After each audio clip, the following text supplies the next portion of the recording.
Di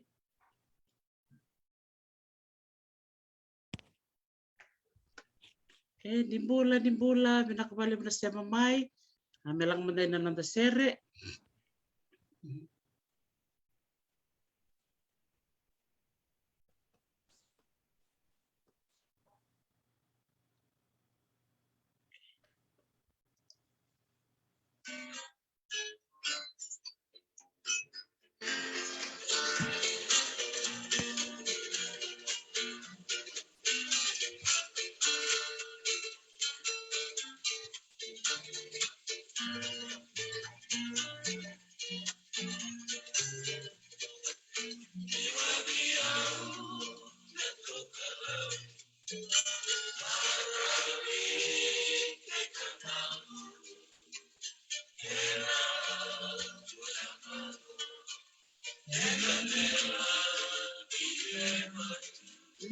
Bula.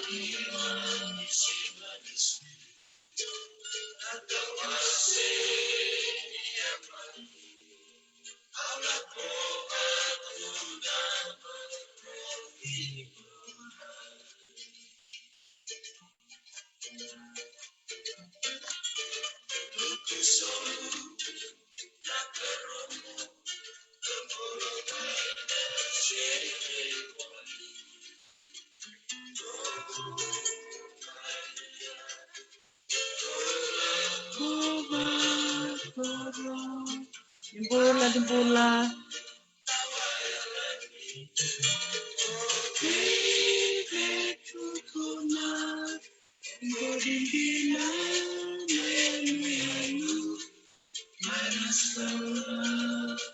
Dubul me Chavani, dubul me Australia, Islandi, Amerika, binakra sema Mai.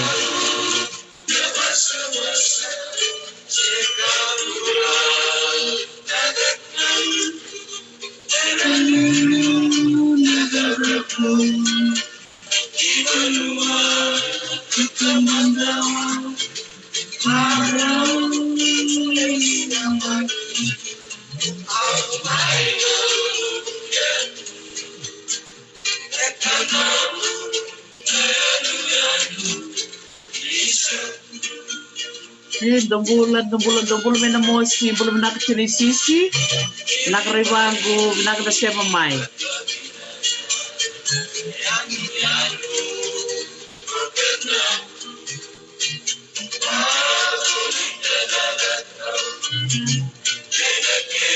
Dubul me namagubangua mi serua, belum nak katau pedeli.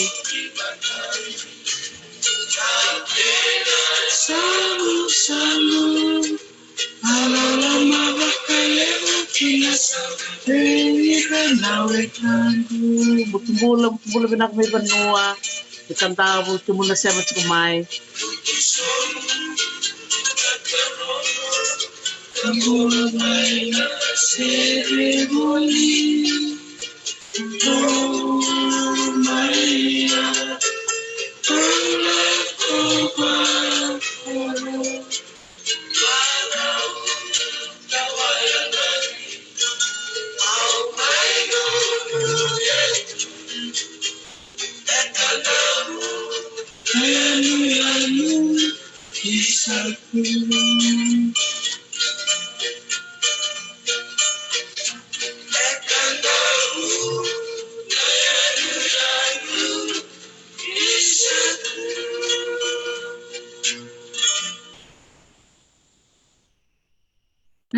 Sarong binakan jina na serengo na liwaviao na tokalau.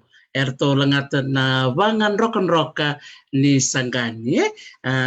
Di na to voko na gaga ni serea ni na yanu jina ni sautu na yanu o Kadavu.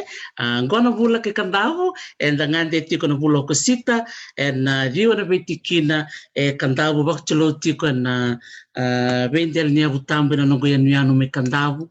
Babi di bilaka chuka yatu na musema chuka Mai na nanda Veitalanoa chuka na Bula kea na Bula i kawa na Bula i seninrala na kena babalagi na Bula o kusita.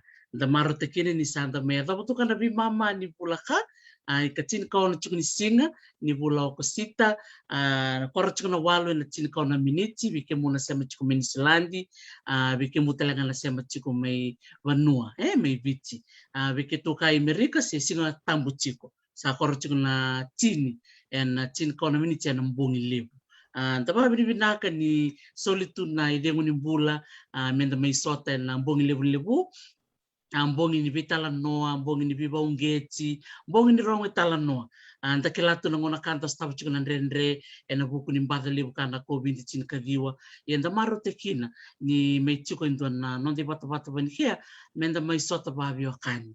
Sa andra suri chuk mai bida na nonda weka na mai viwa se saki korang ake na nonda Veitalanoa ke leitia tamata. Ando nonda weka chuk saraka manetu masela turanga ni lawaki na chikino na kaseleka. Ya nilevu na ngangan stamutale na tikina vaturango Yawe. The maro tikina sara ni nru sema chukume ni Nisilandi ndona veitamani. Timothy Kong sema sar chukume na korturang ke Nisilandi levu me Wellington vatkina nona itubutubu turang. O Ben Kong sema sar chukume Christchurch. Tiana kena ilo chukumbeka na Garden City of New Zealand. Ya nangona kami sa vambula sar weekend roka na veitamani nru sema sar chukume ndriwa sar chukuna nraki yo kila na Veitalanoa ni levu na kote levu na ndriwa na vakatakatari na Veitalanoa rong vinaka na varu tekivu na ke. So I'd like to take this time to greet our guest logging in from Aotearoa and welcoming this father and son duo connecting in from Wellington, Timothy, and Ben Kong connecting in from Christchurch. Mursambulu vinaka na turang veitamani. Bula vinaka, Dr. Tracy. Bula and kia ora to you, Dr. Tracy, and everyone watching as well. It's lovely to join you this evening with my father. It's a great privilege. So I was really moved and touched as well when you both accepted my humble invitation for both of you to come and have a little Talanoa talk story, as they call it here in Hawaii, or just a yarn, and just talk about life or talk about things that matter the most to us. And I think at this time, family is such an important theme. So to kickstart our Talanoa today, I would like to ask you both if you can just introduce yourselves to us. We can navarong chukumai. Roni tekivu mandabi kemu Ben may Christchurch. Just to say Bula and introduce yourself, Mbuvale, and then I'll pass it over to Timothy in Wellington. Kabinabalevo Dr. T. Vani mangu sa antana chuindo na mo video be ratou na in Canterbury. Oya usa matenga na usa Kadavu or los or pa lagi. Tapos pa amba usa min suni binak. Pinabale usar na ngono kaya minggu introduce myself. Mangu susungamay Kadavu na nunggu tata ay Jaina no nailo ko pita may Kadavu regla tu ako lay. Nunggu nana ko na nailo ko Queenie antitavu. Au tumbu tu may ato tu le walu todo ko na vita tadini kaya nangonin doon vegan ratou ya au tumbu au vuli mai Richmondi or nang vuli mai Richmondi au sangkay Vakaciriloloma au lay vuli tu Wesley School isuba ngono kay sa amin na may suba na Wesley or kay toso gi Lelin Memorial School no sorry orang ona no sorry au ndo ngona meri chumai suban ndo na missionary o ratou na Turners tu tangarawacho na Child Evangelism Fellowship au ndo lay volunteer tu vein ratou sangay tu ngona meri tu sangay tu na minggu au sorang sorry korno guvuli au sa vakawati na Post and Telegraph au lay tia yo au just going back, nunggu tumay kanta ko na nabanua todo ko bilo ko nangon kaya ko kanta is always in my heart. Andreto nunggu itengi rutile chingarua na vengon to rutulong may vale na rutong andu tibinangata min rutumbutol na taga na nunggu tumpu tumay kanta ko.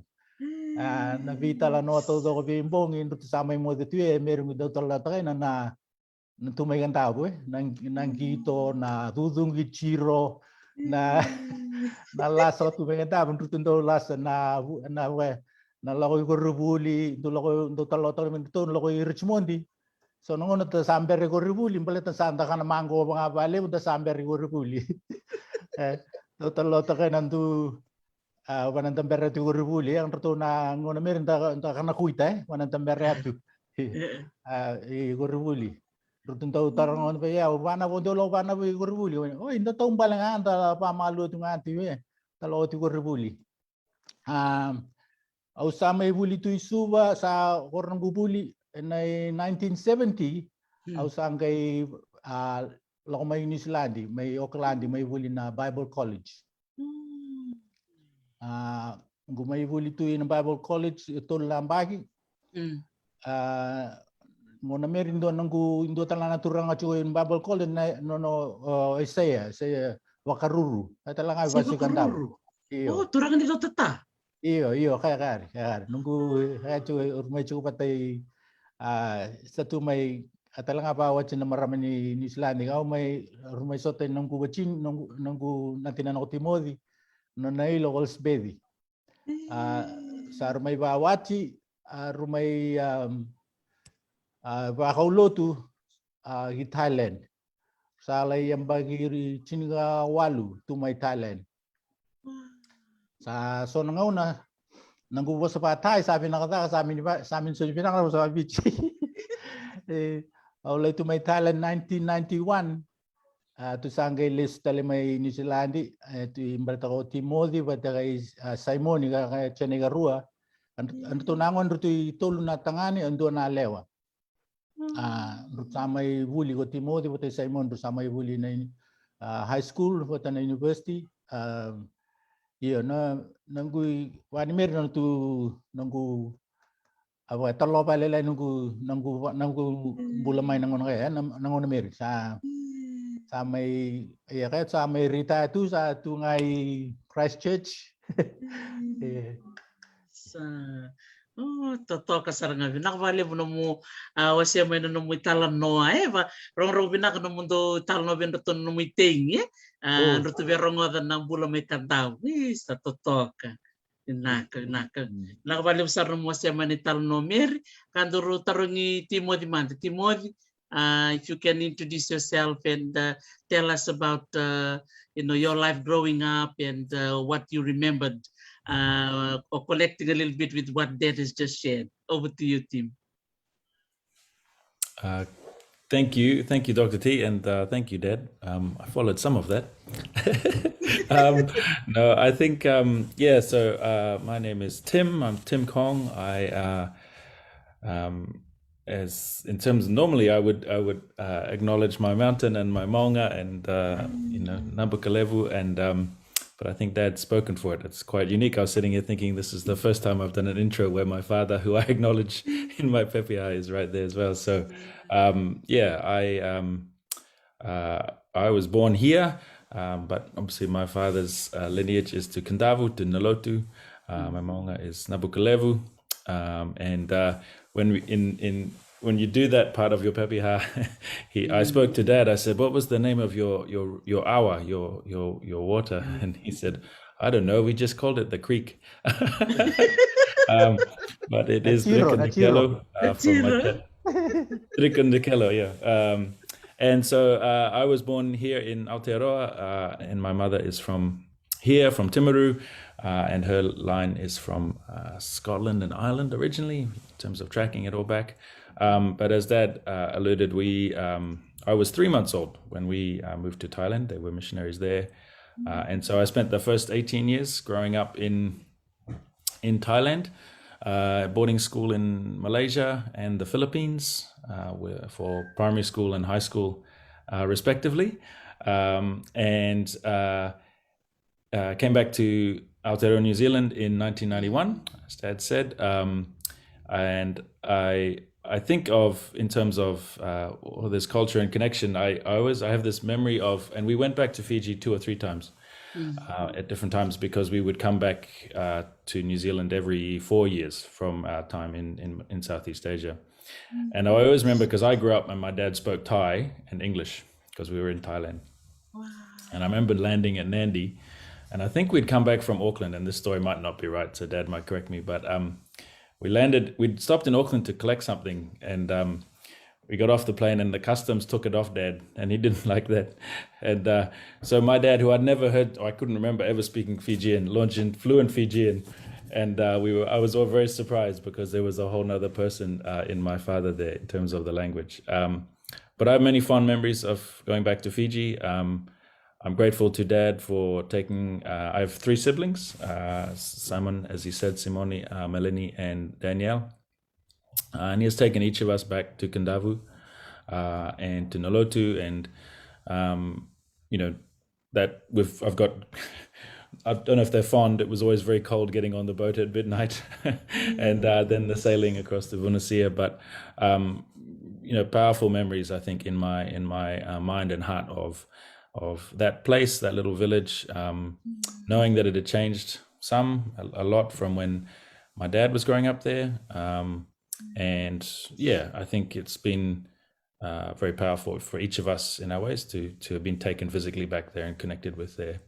I think, like many Fijians, but also other Pacific diaspora who are living far away from the islands, I think there's a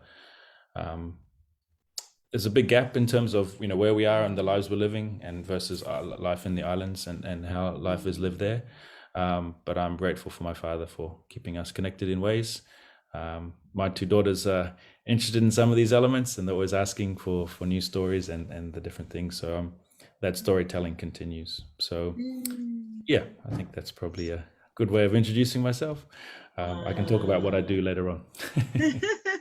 Vinaka. It's just wonderful to hear, what you just said, Tim, like you grew up in Thailand and educated and moved around to Malaysia and the Philippines, and then you come back to Aotearoa and then travel to Fiji. Wow, what a very a beautiful mix of cultural experience, when you go to these places. So when you're traveling to these countries and coming back to Aotearoa and connecting to Fiji and Kadavu, anything in particular that kind of you observe or see that is like common, something that kind of combines these places, maybe through language or anything you experience or hear or smell or do? I think probably I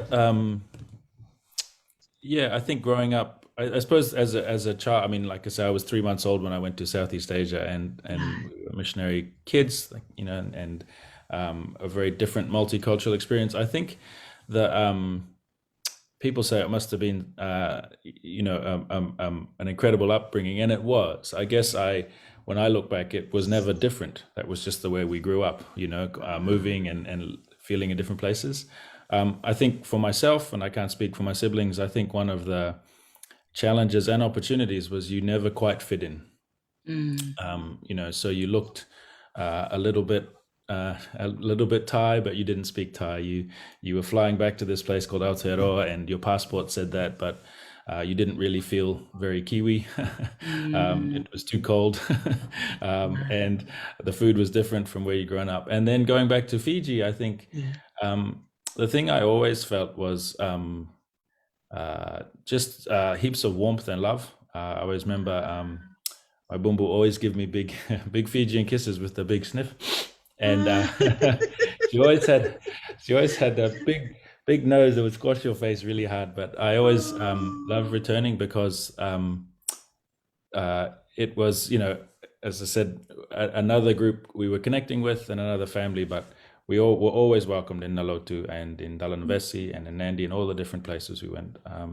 And that's continued, I think. In 2018, Dad and I and Mum and my youngest brother were able to all meet at the Rugby Sevens, and that was amazing. 90 people, and family from all over.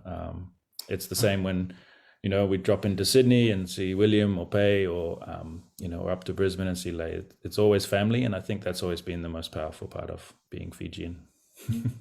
So well, there's a lot of people here who connects very well with how you describe being kissed by a bumbu, and we call it a bumbu kiss, where they sniff, right? They go, and then it's very loud, right?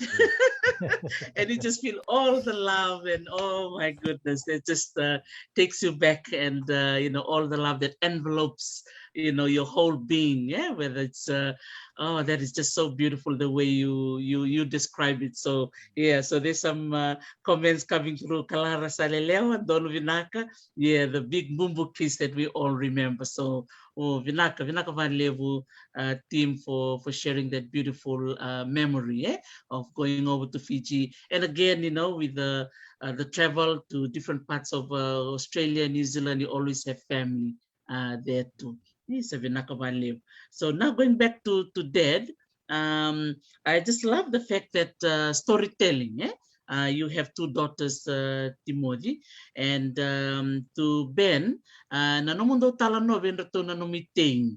And lilo. Why do you think storytelling and going back to Kadavu through your stories is important to you as a granddad? Mo italanoa venratou na makumbong.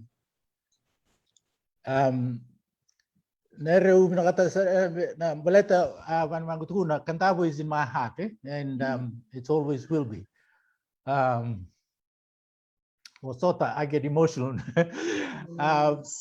Nunggu satu na benratou totoo nangon vani sana ngone sana dola na boda au binakata mingo chikan totoo nunggu iteng ndu le chinga rua. Menurut kau stali Mai Nalotu, menurut laindana na banua mangu tumbu mare. Ai ondo italanoa chigo na lain gole, na lai vuli, na mango, na tawa, na never man ndo chulo tu menokor rutundo marautaki anton tu gadi biau tutu bumbu. Tutu, when will we go to Kadavu? I say one day I will take you. I look forward to taking you, to introduce you. Ilana italono bani meri. Nere kando tu kando maro to kantu nang onda manta chenango ni tu ando to talana ko iteng to maro to kaina. To some of them they don't believe that it actually happened. Although talato nang donggolige ando ndani so nang gyo na do tu nang ruti italanoa pina kambreta na lako irchimondi do sangona ichela abotu na mango ando tu na ben to kami nango ni misaka na mango nga sa toto na mtukete sa tumin lay vuli ito bin redrebag neribani mer do rutu do so nangono do ausa vuli to so na posa Kadavu wani na menurut lo mai usando tu na chigo tu so na posa menurut ila chigo ono menurut lo Kadavu menurut sana rota chu na posa lai menurut itu satu tela menurut don't worry, there are many people in Kadavu who can speak English that can understand you.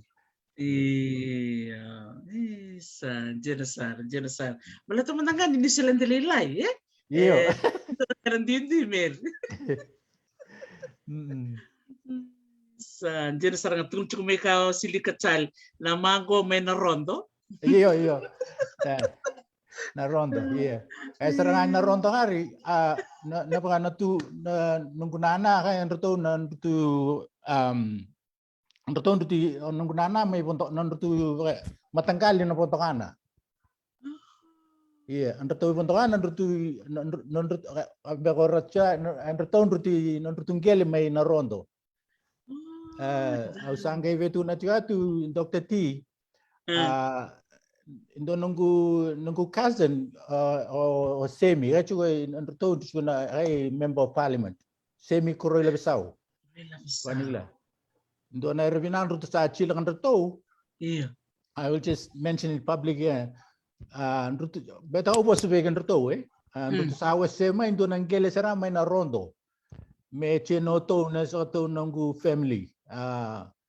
San au sang itu jiwen to okay hinto nango na sandala lang ta sang rojo at me lay tar sinto na holiday home tenawe na ronto.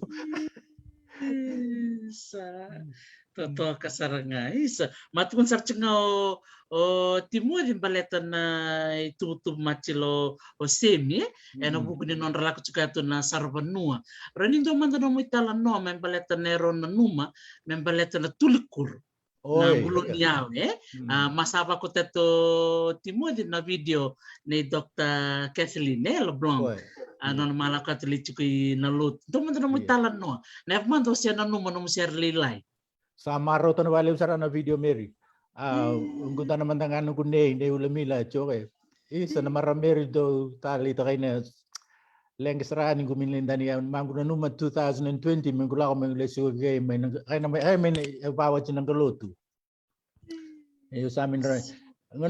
Neron numa blat na tabi-tabi na huro. Iya. Au nanggunaw o nanggu begitu nanggu begitu na onaw no iya kay mananggu bumbu yung to begitu nga onaw no meroni kay saranga daw chila na tapi huroy mo na mangus chinangon he iya kami nangona merin daw chili balew be begitu daw chili balew na huro rotember le chili bata na huro kay minangon nga mindaw kay talay melay ko man sasa may tuba ng buga na may tabo na kuro Mary. Ami tambo gilasar na nando may gilangan o na kuro kay may pangitaki may bariri na usuli na tabyo ka na paso na so nang na meron dan raw bilang may so na figuro na ko ta may so na may bisaw tay may na kuro inta kanta nangon mi gilason na migilato nga ng chili na kuro kay biyang pagituto nga o na meron sa nga daw chili bale uchu na ungay rongo nga ni ambaleta ko ang kasiba ko semi no nilo may kanta kong kasiba may suba kaya ay tawge chu ni wangan na Captain Cruz under tu chili meri may nga jina andra na daw sarapanuan lako talay inalotu Sandro tungkay pa chile may na kuro may bolita bigan rana tourist ralawat au sa marautaki na sara ni salay kinando tu salay chile tala me chile blate sando nang ono tuway tambo tuway chile tu na kuro tambo tabi chile na kuro sa kay ang kay nanana mo video o Dr. Kathy ito salay research tayo sando na doon ay italanoa pinang sarangan Ausa boleh mengko poso bikin ratou me kan tahu ndong kiri chu bikin ratou men tu chila chu me au minimatal sa chili chu ngate sa mino na chili kuro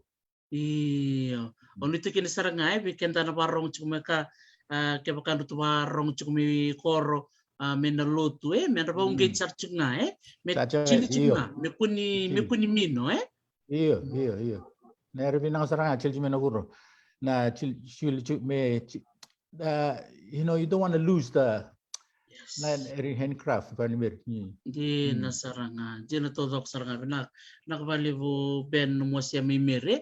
So the same question I'm going to ask you, Tim. How much of the stories or traditions of pottery making that did you know about this whole tradition, Tim?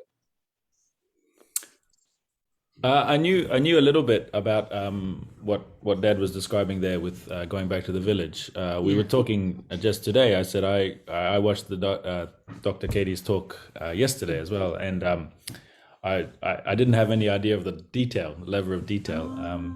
He talked about how my dad had previously talked about how Semi and that were looking to revive it and support it, but I had no idea of, as Dr. Katie described, the different detail and the different tools and things. And I said to Dad today, I can't remember seeing those, those tools or those elements. And it's been over 10 years. And I think if I was right, Dr. Katie was in 2014. So we were previous to that. So that's right. Yeah, it was new to me. So, but it was, as I was saying to Dad, it was really lovely to see Bumbu there because I'm like, I know her.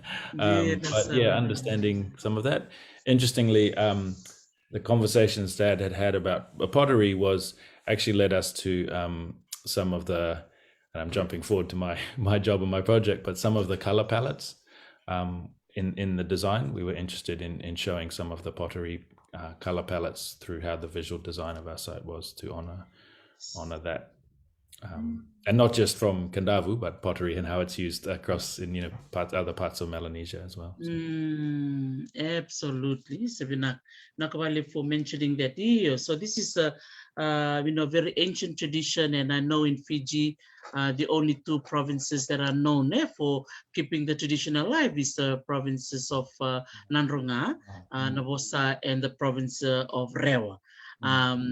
But then again, through the archaeological research that we've been doing at the Fiji Museum, we found out that there were other pottery centers, all around Fiji, including the provinces of Bula and Vakaciriloloma, in Vanolevu, and even places like Rakiraki, and even on the island of Malake in the province of Ra. So there were, pockets of pottery centers. But then the knowledge has, once the potters passed away, the knowledge went with them. And so we are very fortunate for Kadavu that the Yawe, which was the name of the pot in Yawe, was very unique and very special because of the size. That was something that was being written about and researched about, that even in Rewa and Nanronga, they're kind of like average size. But for the Kadavu one, for the Yawe, they were really, really big. And they were, stories and oral history that's associated with it. So what for you, coming from, connecting back to Nalotu, what would be like your vision, team?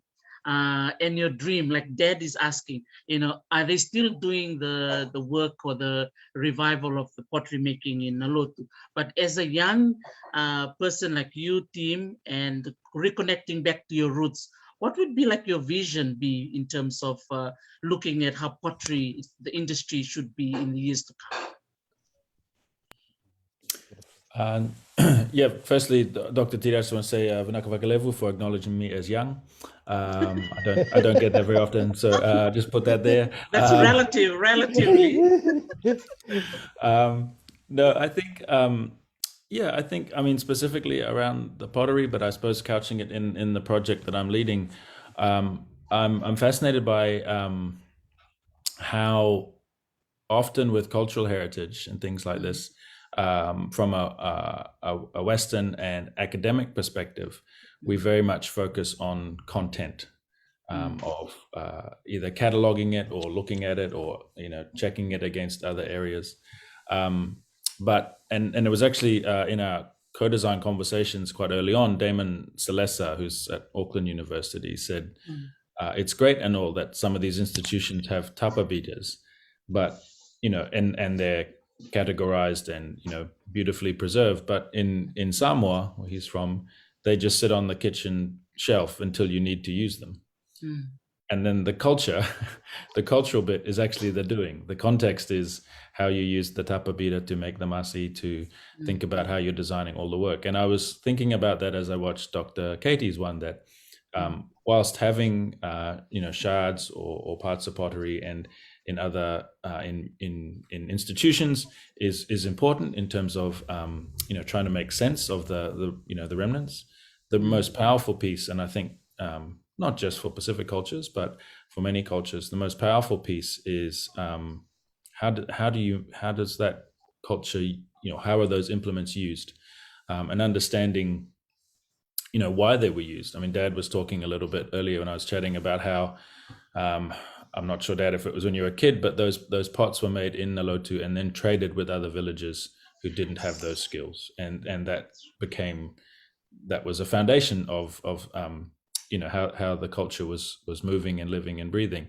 And so there was a reason for it. It wasn't just making pottery for the pottery. And Dad was saying, when he was a child, it was easier to get what sort of pots are that, aluminium ones or modern ones. And so the traditions died away because it was easier to get a plastic one or a tin one or whatever. And I think it's interesting in terms of how we reconnect with culture, that culture is always about context and meaning, and the challenges of what is it if you're only making that pottery as an artist or as a commercial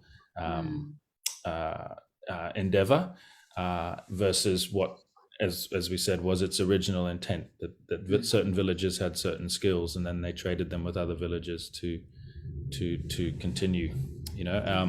I think for young people as well, I think and I've had some chats with the Okeanos Foundation and the Vaka. I'm fascinated by those Vaka being incredible places for young Pacific Island people to reconnect with actually the thing that is around all of us in the ocean, and how we navigate it, how we live off it, how we look after it, in very lived ways, rather than in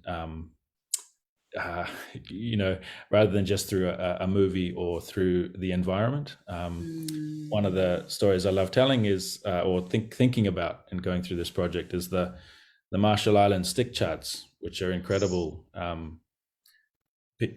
incredible artifacts, I suppose you'd call them.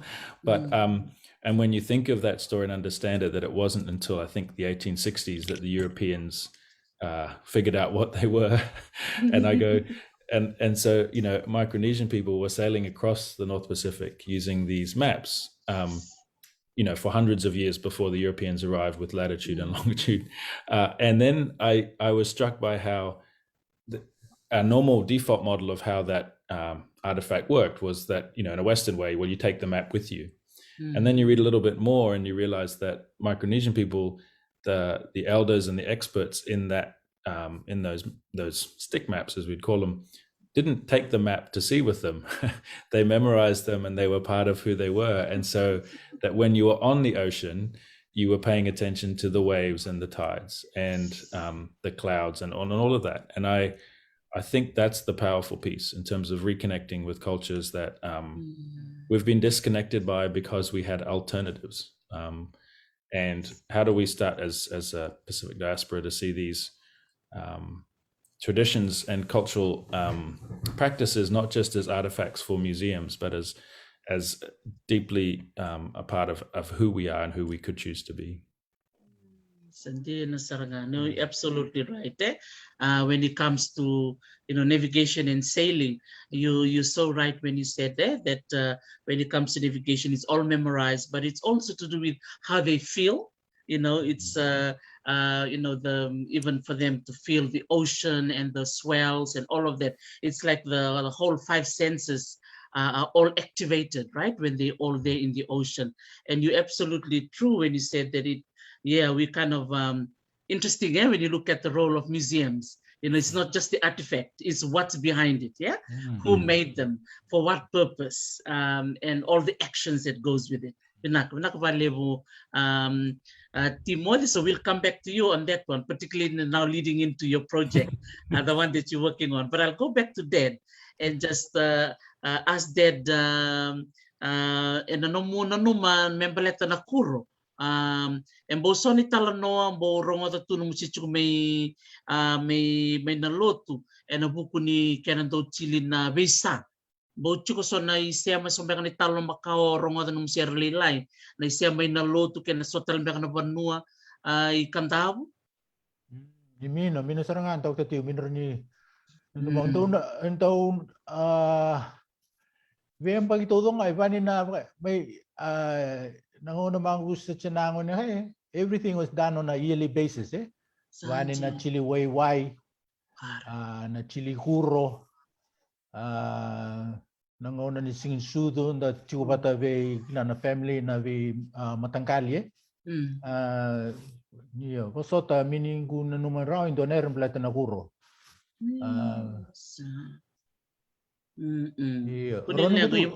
Ron gutu na ambelet mention na recurrent but na I just remember nung itubutubu na gutata na kay Jaina eva stoa Mai Nalotu na stoa limundundo Yawe atalando vuli manray may matalan na mutata na gili kan ratou dong may Kadavu may Yawe todo on regile kan no nailo ko pitali yang Mai Nalotu regile tu ko lei lei Pani sa buliman rai kaiwi natamata.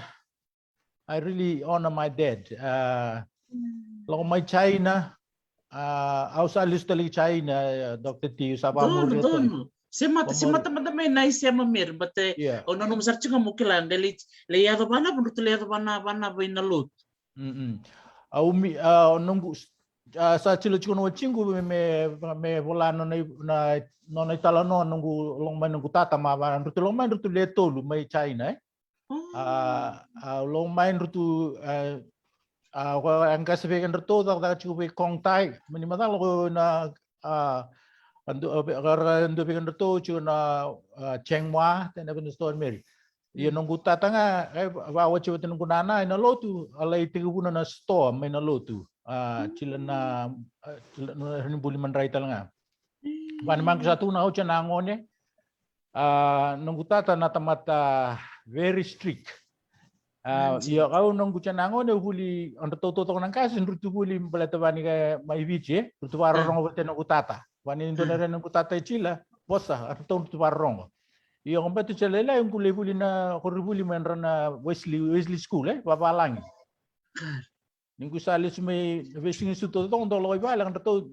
dundo so minggu chili wata na family meeting wania nung tata sangkay do pa sa bigito kay mate na pa sa bakantaw mate sa nga pa sa bakantaw ako sa bigito ando to kan rangkas ando to rutu tambu ndo sa rebe tarong iya o nga ando pa sa lebuchi ando tarong iya chigo neman baleta meripa neman baleta kay pa niyo ne tunan nang gunto never tatuguna minusoni warong bekia ina tamata bong buli manrai pa na kalong bong ora na bichu na manrai me bichu na huro me pa nanguna me pa angkara chiko kala ko lay na tete lo bidodo lay tete tabio ko na suli na kavechi sangkay lismay sangkay may bambut na walang madjinigan doon kalau sangkay buto naman rai ang ratou nung kumomo ang ratou nung sa kilala na buto naman rai nga ang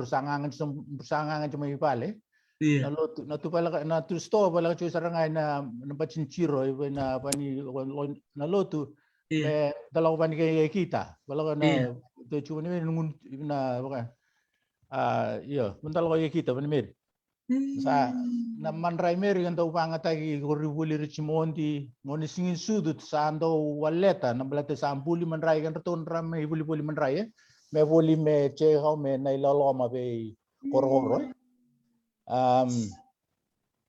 iyo vaninto sala ko tu singin sudu ando le ko chige men ko chige tabugi ila me tabugi mandu chokai so na stone ke Jaina iyo ndo ko chike nen chin sa ko to kaya nga mando chun nen chin tabule kaya nga ba chin tabu ko chike guya da nga tuani ya na bosa pa Jaina tambu tekivu nga ti sawana kan rut sa tambang na Veitalanoa pa Jaina ralain buli man rain rutuli boli mat balete tambu do tan lang kay Jaina chuin na Nalotu tambang na bo biyo sa na Veitalanoa pa Jaina ayo nga nakatamba chung na kana sabo lang nga pa nakaloko sangkay ko chike tumbay listale may nona bulo tu panang kupapa ni meri tamata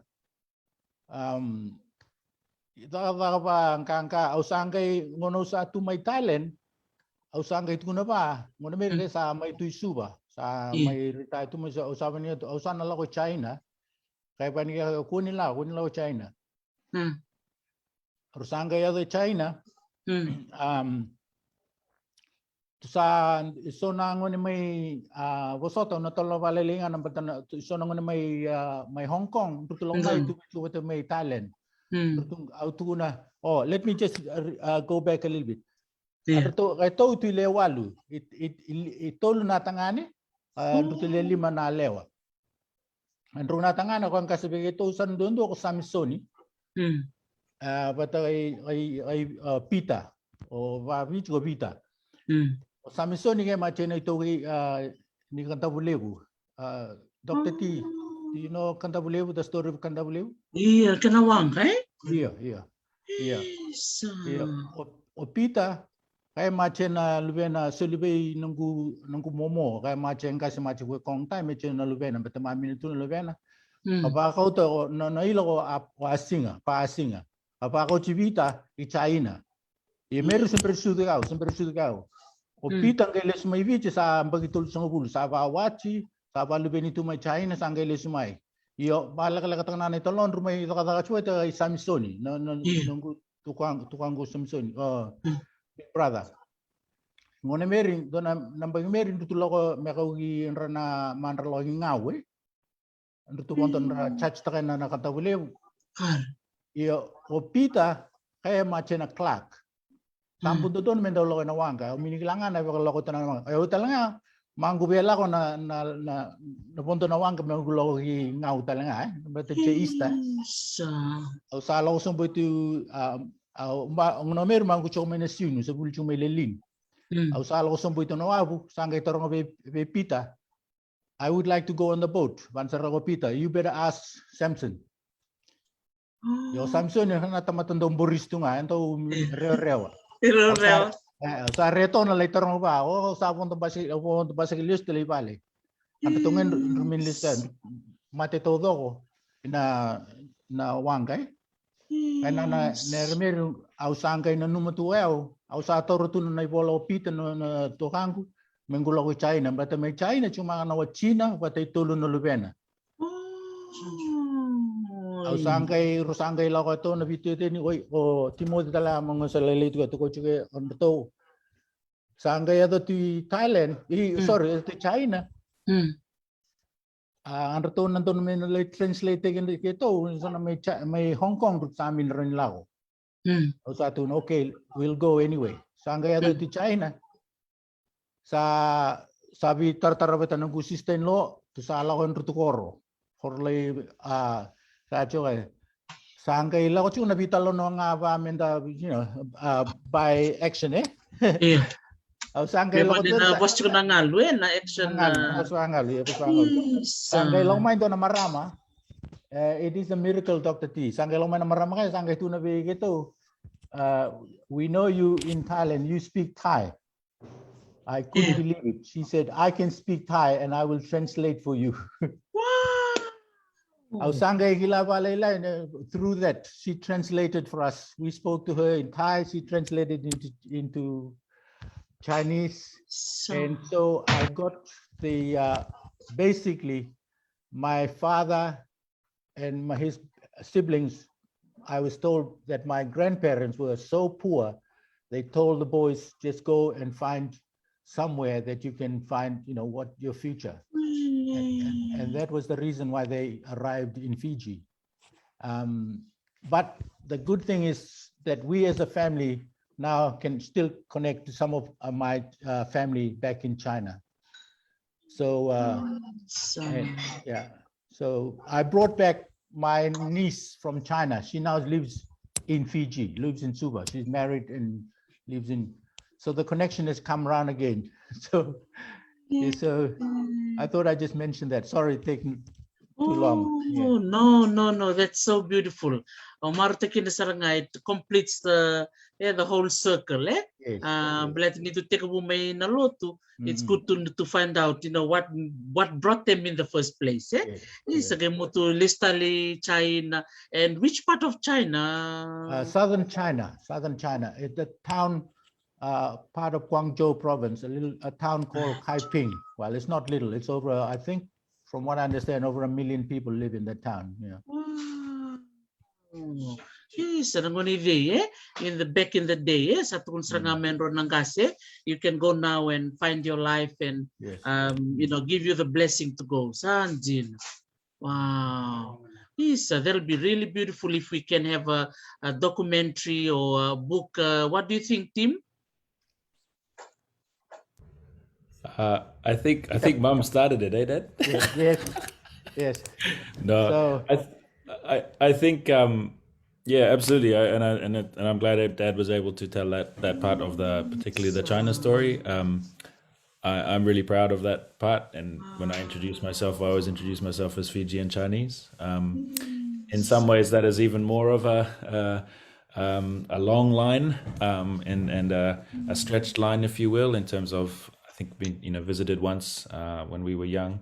But it's a very real line and a very rich line, and I'm glad of it. And I think, and Dad, you can correct me if I'm wrong. So Dad's name Kongo was the name he was called in the village. Yes, correct. And so he changed his name to Kong, but his real pa's name was Lee, right? Yeah, I don't know why, Dr. Risi, we all have different surname. My family, my father's surname is Ho, H-O. Oh, that's right. But I was given Kong. My oldest brother was given Lee, and all my sisters and siblings all have different surnames. I don't know why that is. So when I go to China and tell them I'm Kong, they say, no, you are Ho. I don't know, but that part of the family is the whole family that own the, what do you call it? A club, Jensen Ho and things. I'm not sure whether you know they own the club. Yeah, they all came from the same village, the Ofo in southern China. So they are part of my extended family from my father's side. But what that means is it's really hard to explain to my girls what their name is and why they have it. But I keep on reminding the grandchildren. I said, in the village, everybody knows who's connected to who. It doesn't go by your surname. They know that you're part of that family, So, but then when you come into the other world, in this world, everybody has to have the same surname to be the same, related. Whereas in the village in those days, anyway, everybody. I mean, our world was very small in those days. Most people in my time, if you went to ceva, that was a big step. Most time we were just in Kadavu all the time. Okay, I've been getting some feedback here about the Ortona Kenho family. That's the dragon music, eh? The dragon, that's right. The dragon. Thank you, Kitty. It's Kitty King making that comment. All right. Vintaka. So all these connections and yes, there's someone asking here too. Yeah, Lambert Ho. Lambert Talanga is from Kadavu too. Lambert is a well-known artist in Fiji. Right. So all the whole families. And we were in Fiji 3 years ago when we went into the archives to do some research on my dad and why he came. And it was so amazing what the archives have about the history of the Chinese that came into Fiji. I think there's a lady in Fiji who's written a book about the Fijian Chinese early settlers. 3 years ago when we went into the archives to do some research. The Fiji Chinese connection. Yeah, it's so amazing what the archives have about the history of the Chinese that came into Fiji. I think there's a lady in Fiji.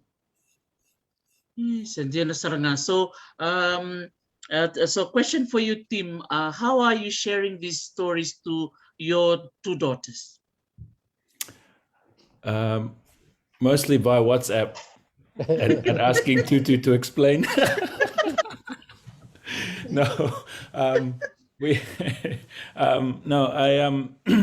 Actually, and I just saw in one of the comments that they were asking if you're related to Lei, which we are, and Peter Lee. Yes. So I'm sorry, I saw it scroll past, but yes, we are. I think that's just even in this conversation here, it's about finding these opportunities and telling these stories. I think finding the things that my little girls, not little, I shouldn't say, but what are the little things? How was a Christmas, or what did you do in the village? Things that connect to how they are living their lives. My youngest daughter is Zara. And so I was doing some Fijian language courses earlier in this year with the Pacifica Education Center. And we were going through the alphabet, and I said, there's no Z. And she was horrified. There was no Z. How do I say my name, Dad? So that turned into a WhatsApp call to Tutu to explain how to say his name or her name. But I think that's the opportunity to tell stories related to the context, as Dad said. My daughters, my wife Karen is from Northern Ireland, so their world is again, connected to the other side of the planet. And to honor both sides of that story and where they are, but to connect them with Tutu as much as they can, to tell stories of Fiji and a place they haven't been to yet, and to find the little things that mean something. Zara loves the fact now that she's Sara in Fiji, and that's what she would be called, and other little stories. I mean, as a kid, I remember Dad telling us stories about eating too many mangoes on the way to school and what that does when you're having to, in school, and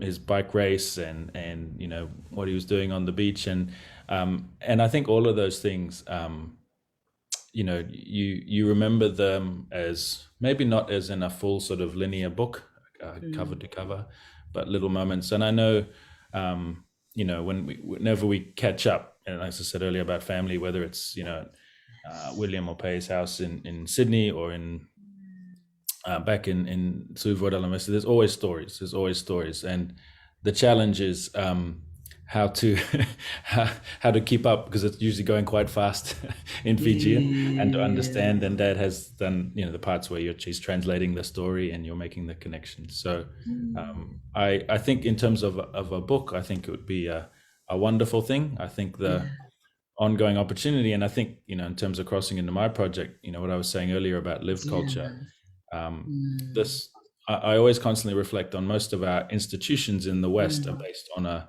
written format, on a literary format of recording time and space.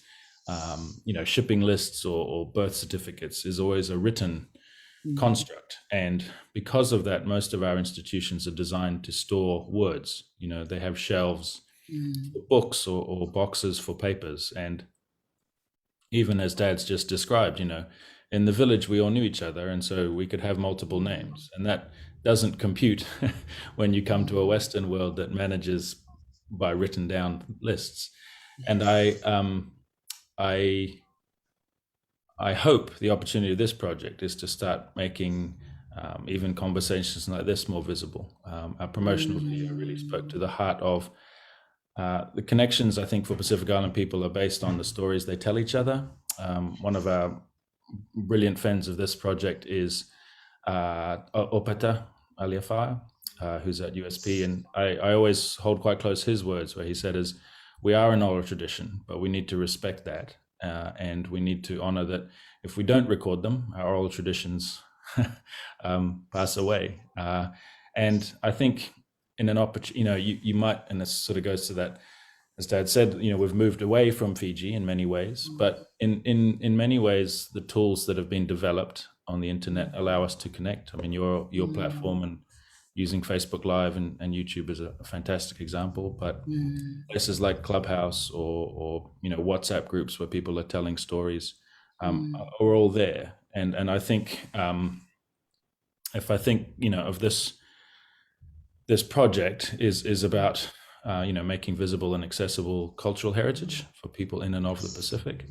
Our baseline of where we get cultural heritage from is mostly these big museums, galleries, and libraries. And I'm struck by the fact that most Pacific people don't know that these institutions hold the vast quantities of things they do. And probably in your work, you've had the opportunity to see some of them, whether at Auckland Museum or in other places like that.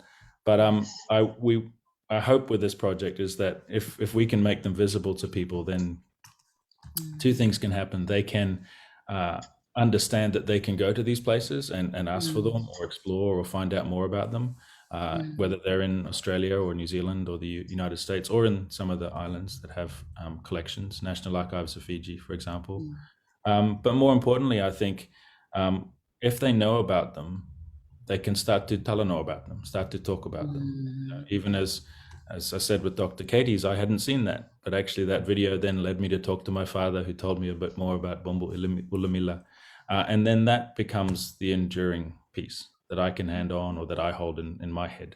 And how does that then amplify across multiple conversations, multiple families? And I think that's the great thing. And I think probably, as I said earlier, often our institutions hold content, I think I just want to honor the work you do with your channel all the time. But people like Melly, who is one of our content partners, who's a young Fijian, are providing so much context. And I think for us, the site, really importantly, in terms of telling the story of the Pacific, if the site can show the items that are and records that are held by mostly Western institutions, and there's a lot of that. But when they're holding that, it's also a site that can hold your voice, and we share your content.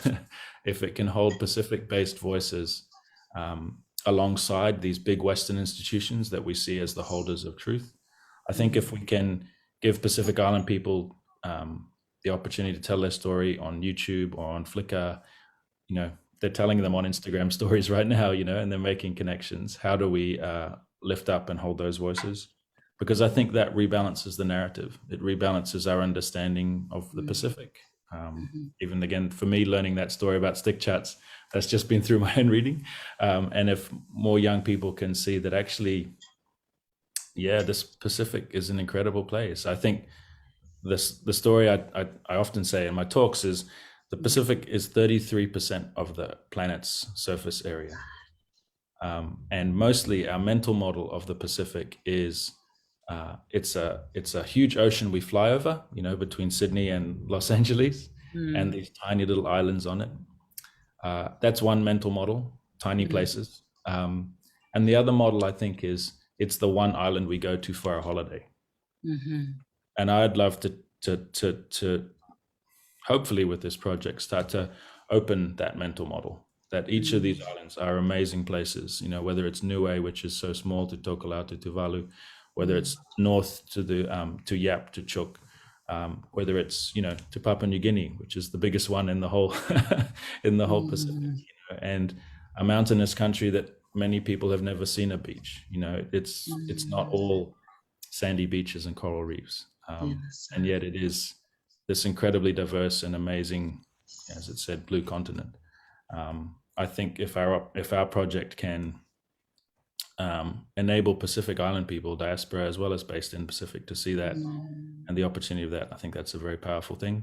And I think if I can, Dr. T, just finish with, when I was asked to apply for this role, looking after this project that's become Digital Pacific, I was actually just about to get on a plane to Bali to attend the wedding of my cousin nephew. I just call him cousin because it makes me feel young. Peter and Emma, and that was Lei was there, and Vanessa, and that was an incredible opportunity to go with my wife, who, as I said, is from Northern Ireland, and to stand there on that island, sort of on the edge of Southeast Asia where I'd grown up, and connected to this Pacific. And I think incredibly, and I just want to honor Lei and Vanessa, that I knew I was there representing my father, and to feel not the weight, but the privilege of doing that because of all that he represents and all that he's given. To be there to represent my father at this wedding, which is always a big celebration, and to be part of a family which was extended across, to consider this role and to think, actually, if I can build something that allows Peter and Emma and their children to see these connections, that would be an amazing opportunity. And that was pretty much my last overseas trip because of COVID. But I think we've started something quite special, and we're very privileged to have your content as part of it. But I think for me, that was a wonderful starting place around family in person. And then I've tried to keep that, I suppose, as one of my guiding stars through this. How do we connect our young people and our Pacific people to a culture and traditions that by birth or by circumstance, they're often disconnected from. Wow, that's wonderful. How much of the Digital Pacific, so for those of you who are listening in, Bula Vinaka, there's so much conversation going on this Talanoa today, Vinaka Vakalevu. So Team Kong is talking about a beautiful digital project that is working on called Digital Pacific. I'm going to ask you, Tim, how much of your project does Dad know? Does my dad know? Yeah, like how much have you shared with him and how much is he involved? Have you also involved him just to know a little bit more of the amazing work that you do? Well, he was a guest of honor at our opening. No, it was a real privilege to have him and my mum at the opening at the National Library of New Zealand, and that was hosted by the Department of Foreign or Australian High Commission. The project is funded by Australia, but my colleague Tapatu, her father, if I remember rightly, did the closing prayer, and my father did the opening prayer. So for us, it was a wonderful way of honoring our fathers and having them as part of this. We've talked a little bit. He's a busy semi-retired man who has a farm to run and quad bikes to fix and wood to split. But no, I think. We've talked some, but also talked about, and actually one of the things we talked quite early around the naming, this was around design. And Dad, I don't think I've told you this story, but Dad said to me, because one of the interesting pieces with this project was very much, it needs to be for all of the Pacific. And so the default became, as it often does, and I think in our Western way, that we're all one in the Pacific. It's the blue ocean and we're all one. And Dad said to me something really powerful. He said, but we're not all the same people. We're not one, We're Fijian, there's Samoans, there's Tongans. And I think for me, that was a really powerful piece because it allowed you to speak into the fact that whilst there is one ocean, there are many people. And I've seen it on some of the different social media platforms. I think the default, particularly from New Zealand, when we say Pacific, we don't say it, but what we mean is Polynesia. And we need to be inclusive. We need to actually respect that. And I know they are problematic labels, Melanesia, Micronesia, Polynesia, but the people of Melanesia are very distinct in culture. And the people of Micronesia are too. And that doesn't mean that there's a value judgment, but that means that the culture has value because it is from those places. The language of Chamorro or the Northern Marianas is just as valid in our space as a Digital Pacific Virtual Museum as our default within New Zealand, again, of the Cook Islands, of Niue, of Samoa. And I think potentially, I think the mental model when you say Pacific in Australia, given we're the two big nations around the Pacific, is probably swings more to Melanesia, to Papua New Guinea, to Vanuatu, to Mia. And obviously and again, this is the nature of colonization. If you are French, then your view of the Pacific is Tahiti and the Marquesas and Gambia. And I think how my dad said that to me was another powerful way of holding me to, we have to build a space that honors each of those places in the Pacific and enables them in the ways that they wish to be enabled and spoken to. And I think I'm really proud of that this project is for the Pacific. And often that means that those parts of the Pacific challenge our mental models in Aotearoa. Even the name was an interesting one. We in Aotearoa here learnt, and I think because of our the treaty and the construct between the Crown and an Indigenous people in Māori, there was very much a feeling in our New Zealand colleagues that it should be an Indigenous name.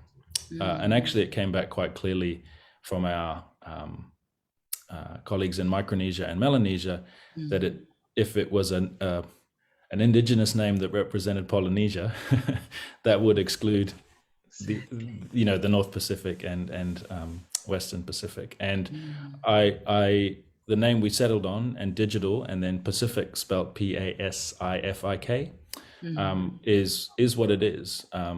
Digital is what we do, and Pacific is the Indigenous Tokpasin, Papua New Guinean spelling of the Pacific, which honors, as I think it was Opeta said, well, if you're going to choose an Indigenous language, it should be one of the Papua New Guineans because there's 8 million of them, and that's more than all the rest of us put together. That's so a good justification. Yeah. Thank you, Opeta.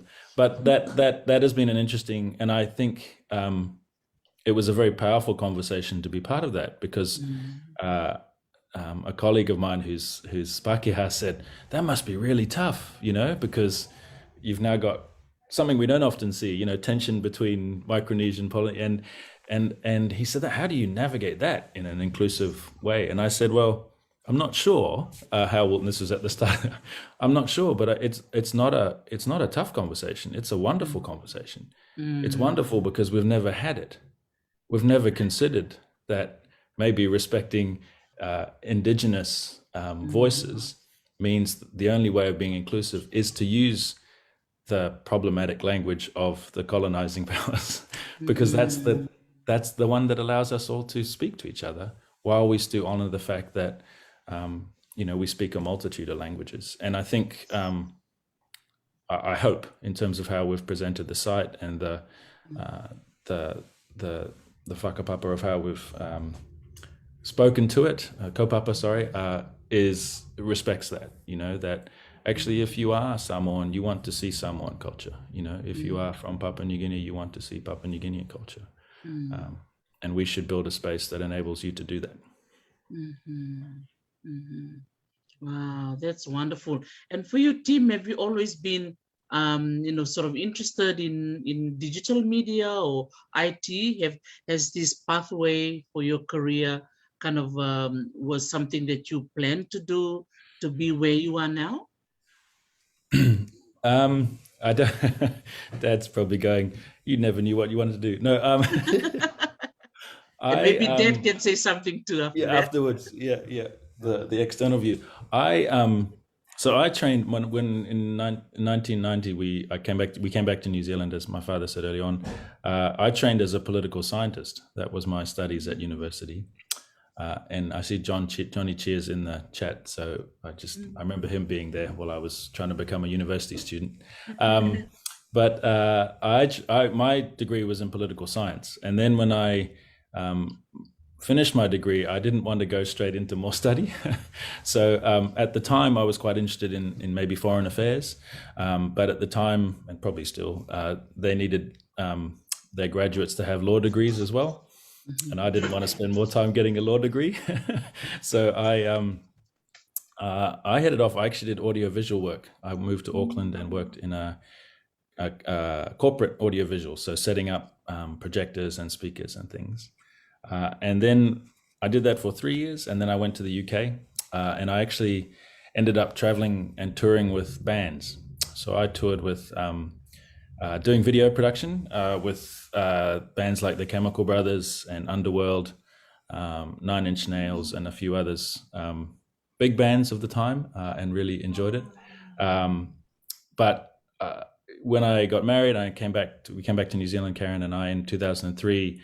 I decided to retrain as a teacher, and so I did that. And from 2005 to 2018, I was a primary school teacher and a deputy principal. I, for my own reasons, decided to move on from being in the classroom and in the school environment in 2018. And it was an interesting time to sort of look at what I wanted to do or could do. And I ended up doing some contract work within the Department of Internal Affairs, which in New Zealand looks after, is the sort of the governing agency for the National Library of New Zealand. And a colleague at Archives through that space mentioned this job. And I say that in terms of, there's been a number of, 2-3 career changes through that. I suppose the line through all of those that brings me to here is, if I think of my time touring, if I think of my time teaching, is how do you create context and how do you create engagement for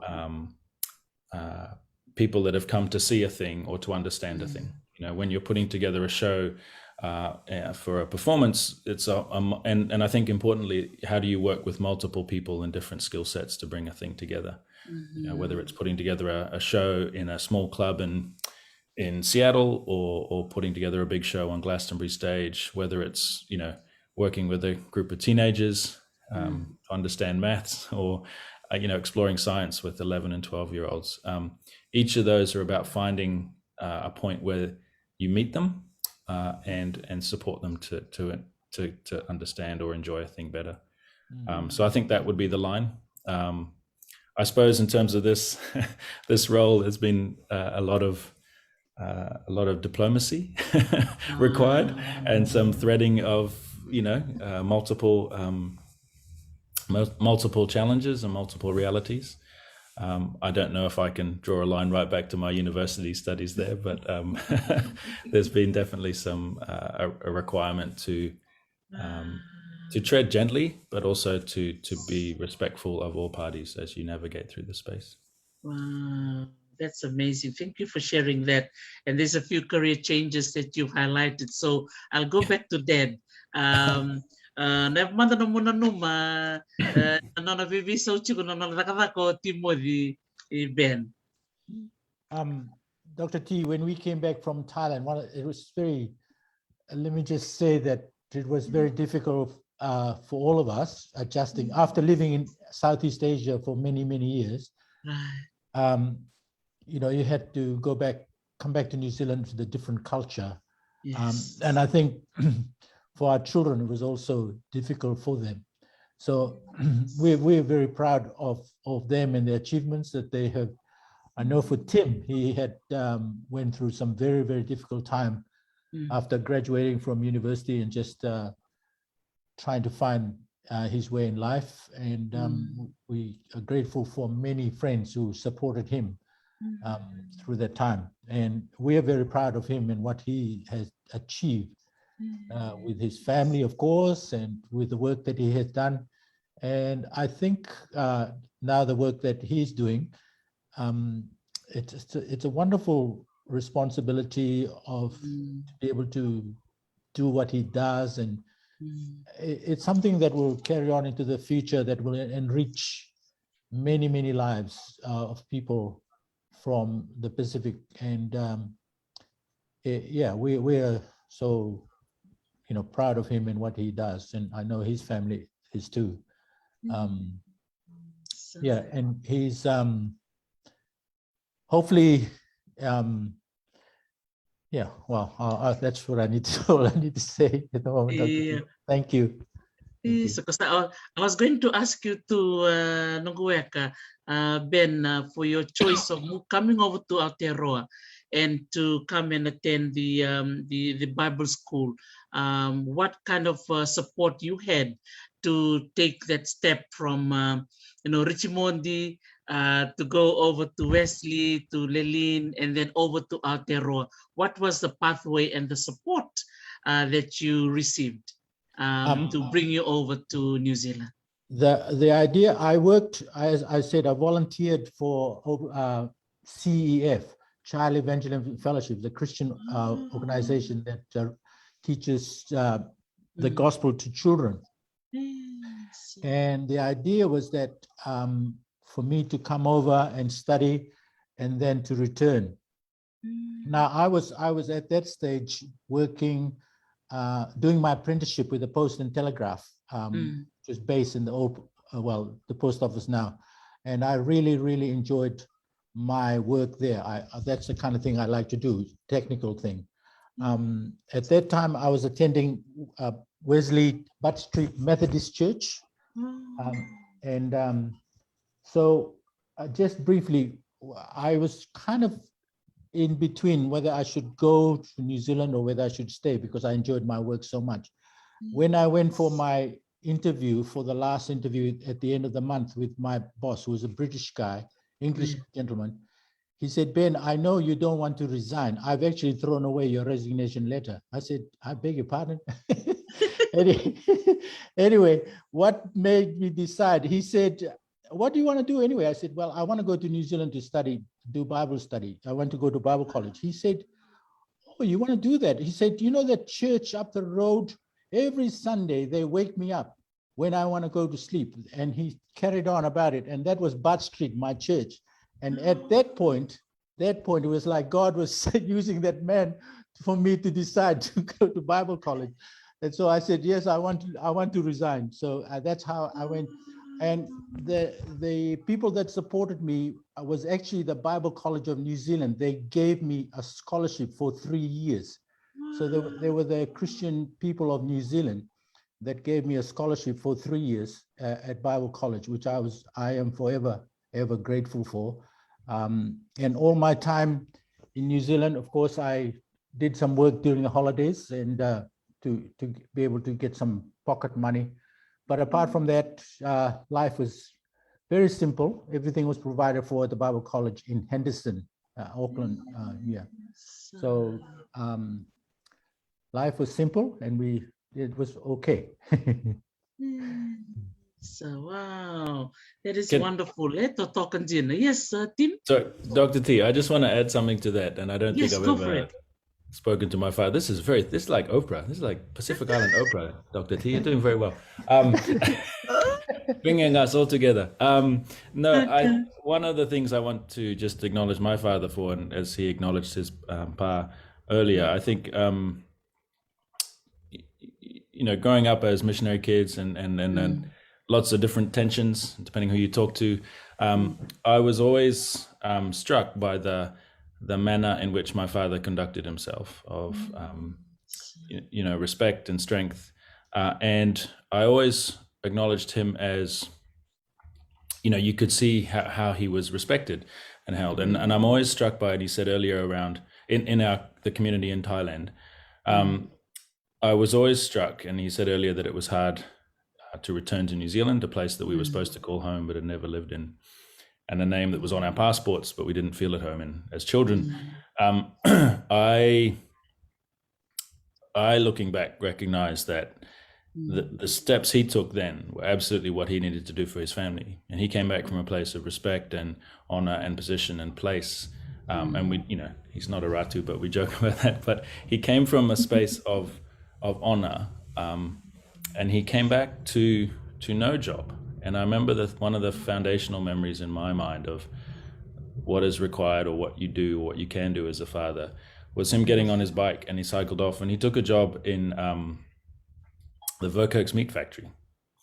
And I think for 2 years, 3 years, Dad, I can't remember. And I remember being, like I said, a foundational moment where I thought, actually, my father will do what needs to be done.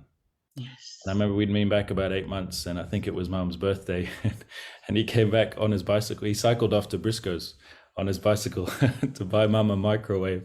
And the guy came out carrying the microwave saying, "Where's your car?" And he said, and my dad pointed at the bicycle because he wanted to load the microwave, and Dad got the rubber tube and, as you will in the islands, tied the microwave to the back tied it to the back and cycled home with the present for Mum. But I think of it was a simple time, but I'm also very grateful for sacrifices, yes, but also doing what needed to be done to support his family, to keep a roof over our heads, to allow us to, as he said, to navigate tough spaces. Wow. And I think sometimes in fathers and sons, it's hard to say things between each other, but I always know I'm always grateful for the physical space that Dad created and built and allowed for us to have as children. So I just want to acknowledge you, Dad, and say thank you. Wow, this is amazing, and it's just so beautiful to have this, father, son, Italanoa, and one in Wellington and Christchurch, and here I am in Hawaii, and we all connected to Yawe in Kadavu. So that's amazing. Yes, that is amazing. That is amazing. Totally amazing. Wow, this is just so awesome. With you, Tim, talking about the amazing project, Digital Pacific. So if it's okay, Tim, if you can type the link onto the chat just for the others to see, or go onto your the website. I can type it on. I'll just type it onto Facebook instead of the Zoom. They won't see. Yeah, so just go straight into the chat here. Yeah, so that'll be good. So we can na warong chikumai o team vaitabi chikunda na tambanan na Digital Pacific. And he's just typing in the website now. check it out. And it's a really good digital platform, which is a really good way to connect what's all in our galleries, our libraries, our museums and archives, and trying to connect it with our people back in the islands and connecting to the Pacific diaspora as well. So it's a really good project, and I think it's going to be continuing. It's going to get bigger and better, I think, in years to come. What do you think? What's the next step? Yeah, I hope so. We are in, as I think I said earlier, pilot phase. So that's due to take us through till about February, March of next year. So we're in the ways of public sector and all the checking in. We're in our monitoring and evaluation phase. Part of that process is understanding what it's done so far and how it's been useful, and then what maybe gaps it could speaking to. I think for us, it's very much, and for my small team, it's very much around the value and the authority being centered in the Pacific. And as I said earlier, what is it for Pacific-based either institutions or individuals such as yourself to their voices to be elevated into the space. But yeah, we part of my work is to make sure that monitoring evaluation gets turned into potentially more funding applications to move it to the next phase. I think the site, as we've built it, is hopefully providing value and getting feedback from people is always good in that space. And we want to keep making it useful for our content partners as well. So we're committed to doing it well, I guess, probably. And if I think one of the things, and there's quite a few things I'm proud of it, because of the way it's built, we never take anything from our content partners, including Pacific Island-based ones. And so what that means is if the funding wasn't to come through and we had to close down the site, all of your content remains yours. It's held on YouTube. It's in your ownership. And I think that that approach is very important, given that most of the institutions that hold records and archives from Pacific Island people and places are records and content that's been taken from them.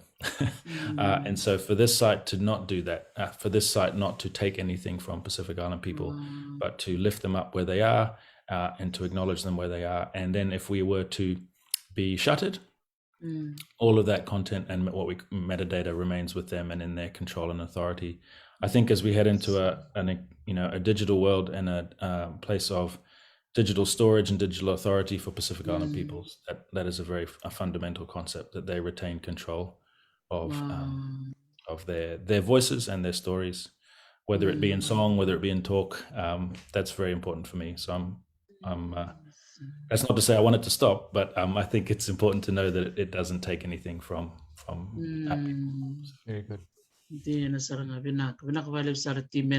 doing such a wonderful work, and big congratulations to you and your team, for navigating those spaces, digital spaces, and also, how can I say it, diplomatic spaces, because you're talking about funding from Australia and from New Zealand, and you're dealing with a lot of stakeholders, and it may not, it's not easy, but I'm sure with your political science and travel experiences and different career paths and being a teacher, oh wow, look at that. And then looking at Dad being an amazing support, and of course your mom and your wife and your two daughters, and it's just lovely. You have all this big loloma, big love all surrounding you, and it's gonna just get better and bigger from here, I'm sure. This is just amazing. Nanto Veitalanoa.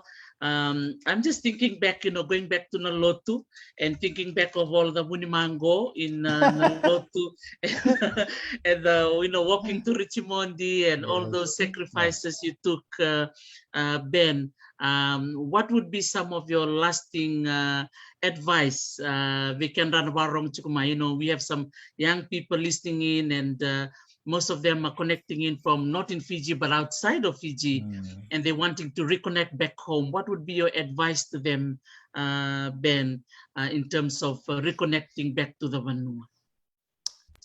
I really, really wish and hope that people who have, left, come from Fiji or wherever, that you take the opportunity in your lifetime to go back to where you started, because after all, for me personally anyway, my root is the most important thing, and that is based in Nalotu, where I grew up.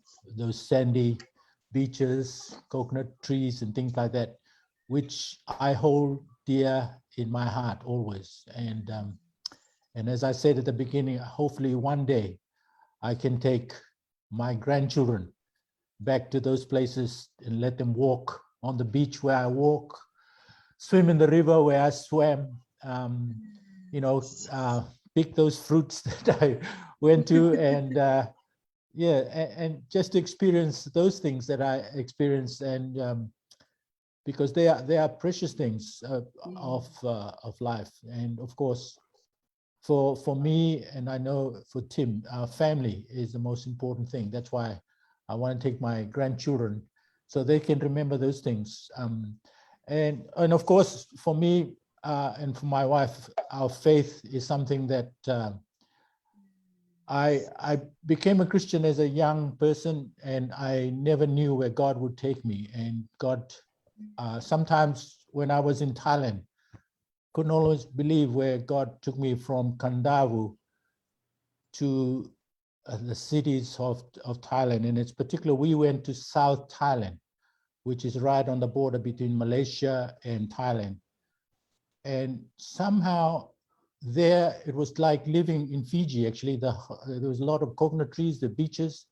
And I just like to end, Dr. Teresi, that one of the things that of course, I went to Thailand as a Christian missionary, and somehow, sometimes we doubt ourselves of being able to present the love of God, the gospel, to the people that we go to. I had to learn the language. It's a difficult language to learn, but by God's grace, I was able to learn it.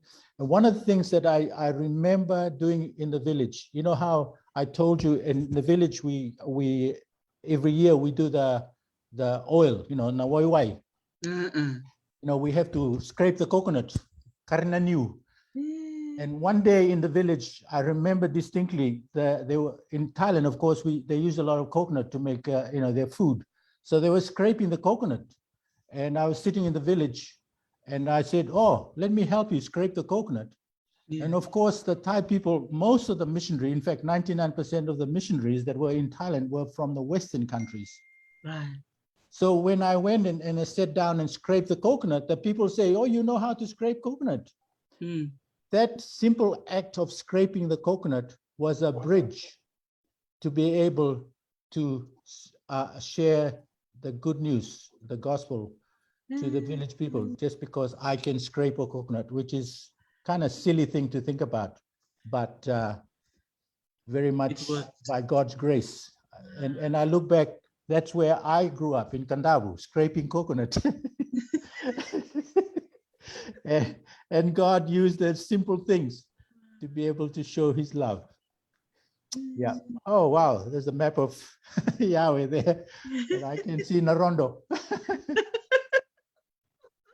Thank you. Thank you so much, Dr. T. I really appreciate the opportunity to share and to have this platform with you and to hear what Tim also is doing. Thank you. For taking us back in time.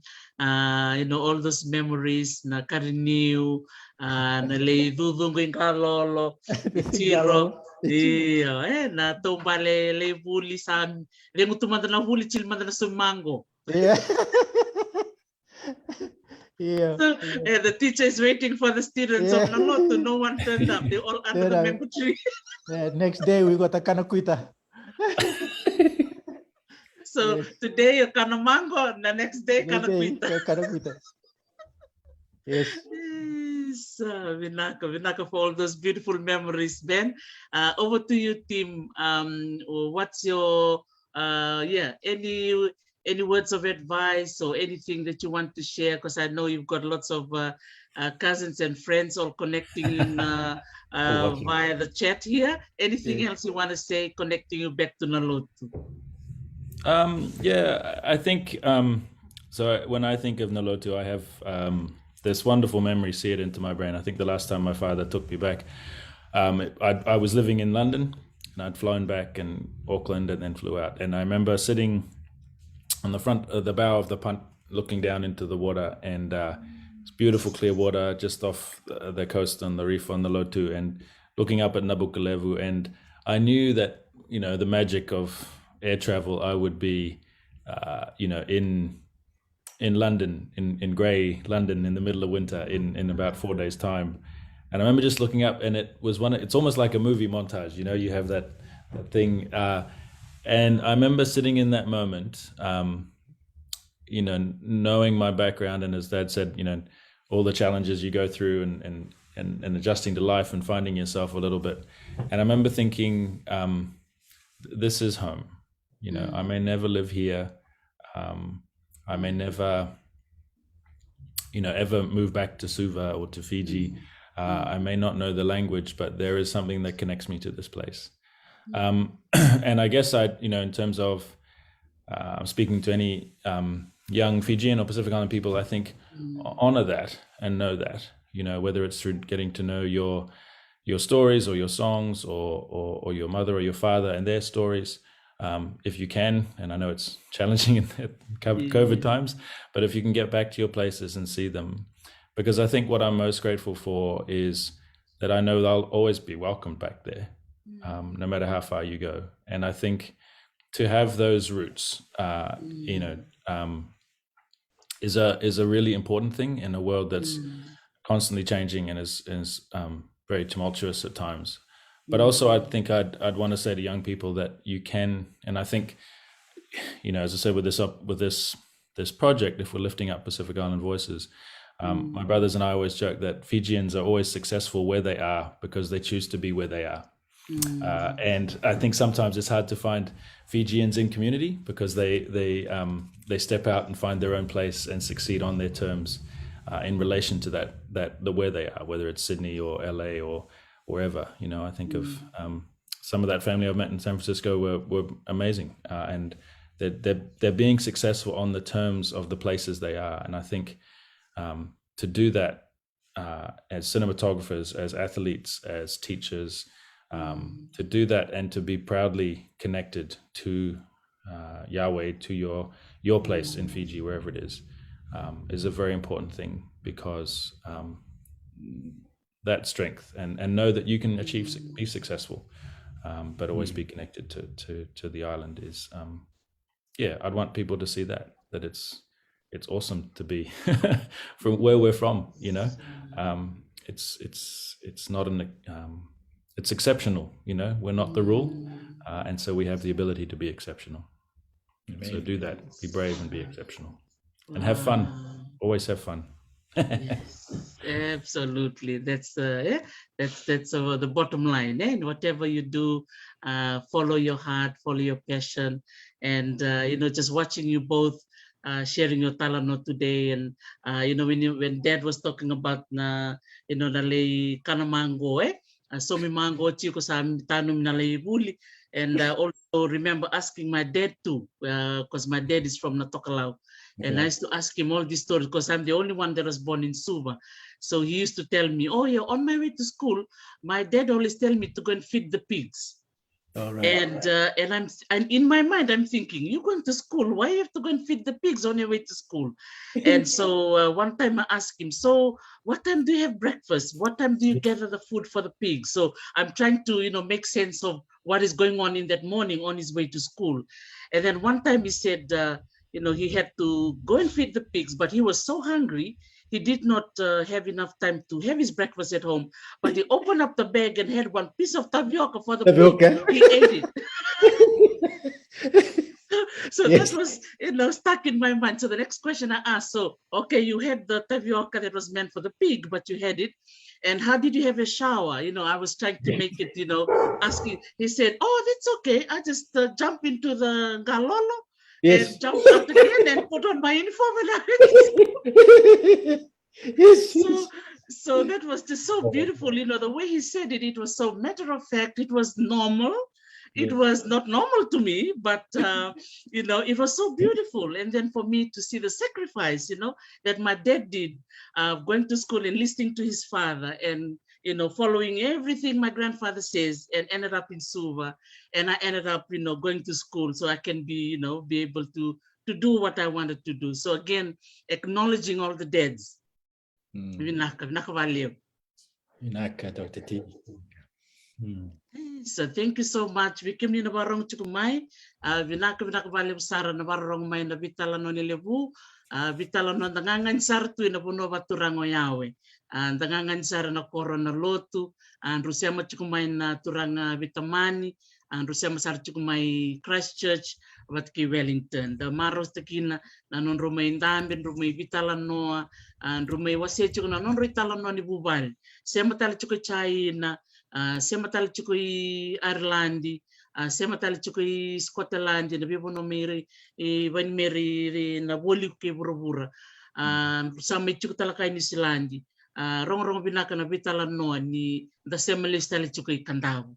Me bakani da nonda bula chukui Kadavu ke au marautaki na sara nonro sema mai na bitamani o Timothy watke ben kong en nonro ngole mai baka bitamani na mateblevu menda mai Veitalanoa saranganda mai beose o klani lele sarvi ke mu marautaki na chukui na Veitalanoa da vindra vakimanda da vitangir talnga da vi mosici e toto chukui valevu na Veitalanoa na vaviokani na bongi levu au sababi di binak sarvi ke mu Totoka na sema chukui mai yan imberang ninda may chinan to Veitalanoa au na suletal man to be ben men total man na namubos nga ni babi ni binaka au klachu tal beka son na namutule ni bubal rabarong chumikhe mo bambula nga te babi ni binak bikenra binaka be Iyo pinapalew sara ikimutudo ko na barong chumay musina Facebook na YouTube to be babi ni binak talanga be Dr. Teresi Sanduan na ningku main tani ke chico kai na marama mai na tokolaw sa don nungku marau ta kan ni chico wala nga ve ken to Mai Nalotu Dr. Teresi na binapalip sara Dr. Teresi namu suru chike raw mai Veitalanoa pala line namu program vegan ratou to kana parong chumai beto tu I maro wale na Veitalanoa Nuitaki na tu Veitalanoa chua tu ke imbo yanga mutu mai le maro talanga na ronga tu eso na re au velo loma wale sar ve ke mutu to ko mu chumai Kadavu venin parong chumai Kadavu ten revili ke chini YouTube au kila kali butu na mutu internet talanga me Kadavu mutu saran tan re mulo wale sar tu ve ke mutu to ko ando na singan tan kay lay sota talent tan kay lay bi marautaki tan lay bi walit chico Mai Nalotu mutu mo demanda so nakawalem sar Ben team any last words that you want to share nak yes vanakavak level Dr. Teresi as I said it's been a huge privilege for us project to be supported by yourself and to be a platform that amplifies your mahi and your knowledge and your expertise and your heart that you bring to sharing and connecting so many people I know across your various platforms. So I just wanted to acknowledge and thank you. Thank you for this opportunity to share here. And I just wanted to acknowledge Dad. Thank you for your sharing and your stories today.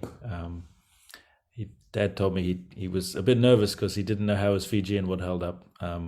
I didn't say anything because I knew it would always hold up. So yes, thank you so much.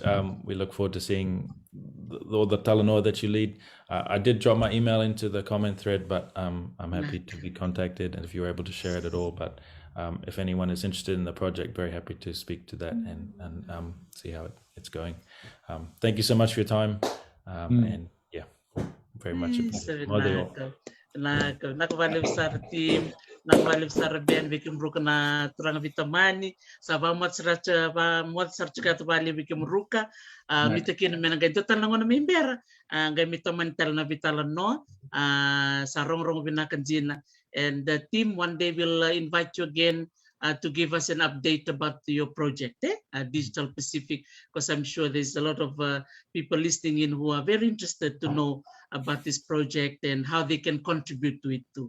Salamat sa kayatu, veke mo talaga na siya may Viti, so tambangan ra siya may narondo, nanando para Mai Nalotu, salamat sa kayatu may Hawaii. Thank you. Sebenarnya kembali Sara, murmode, buat tak tim, mode ben. Naka, Iya, naka, kembali Sara.